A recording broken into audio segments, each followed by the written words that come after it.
So this is a thing that happened over the weekend, just before TwitchCon started.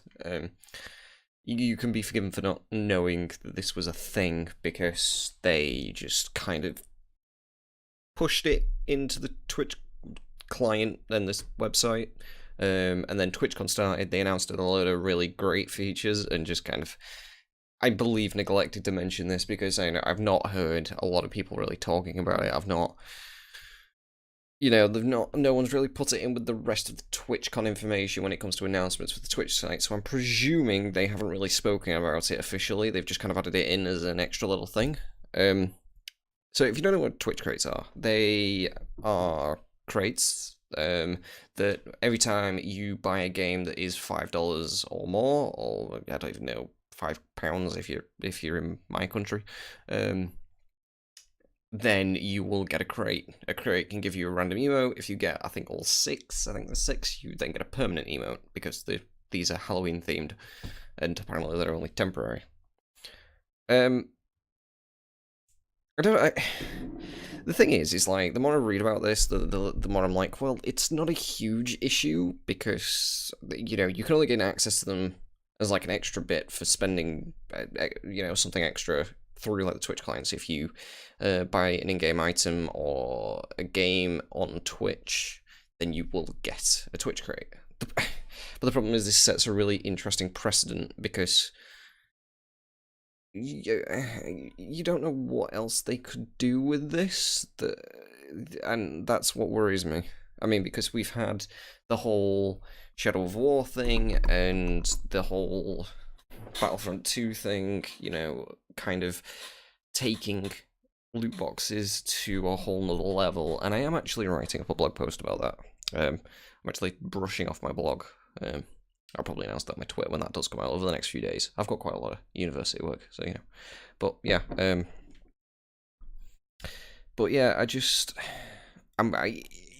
this isn't that terrible in terms of like things that Twitch could have done.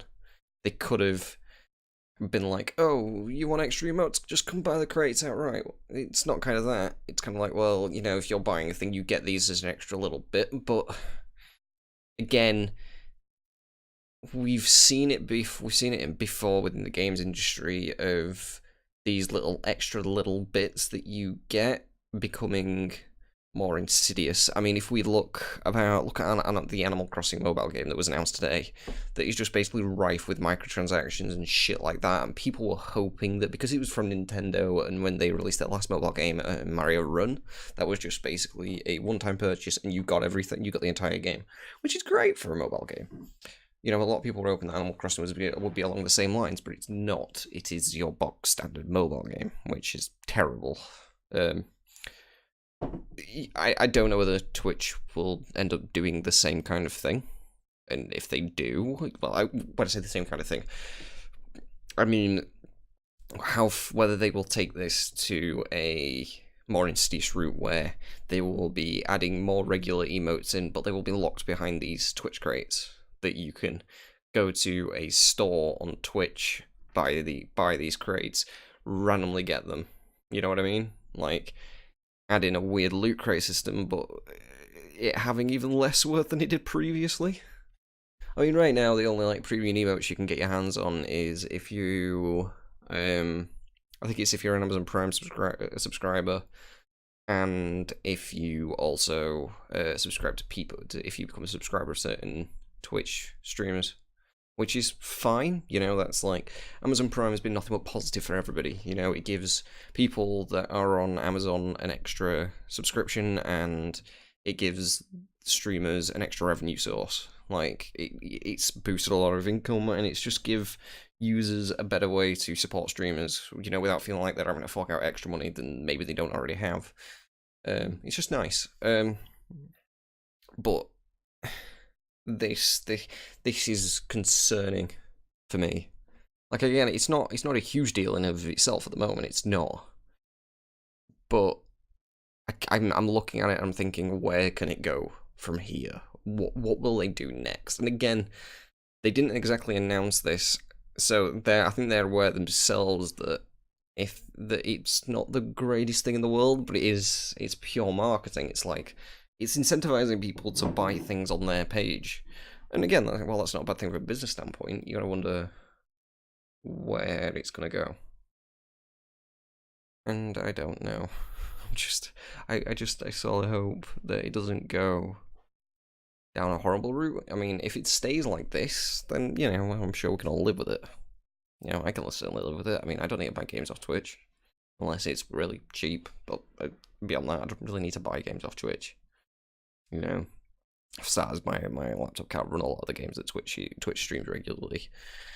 And I don't have enough time to be buying games whenever I watch a live stream of them.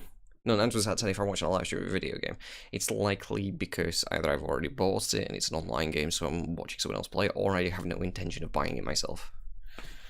But again, it's interesting. I mean, it even says there that it's like over time we'll add more variety to the content of Twitch creates, including community-generated items, store discounts, and more surprises. So, yeah, it's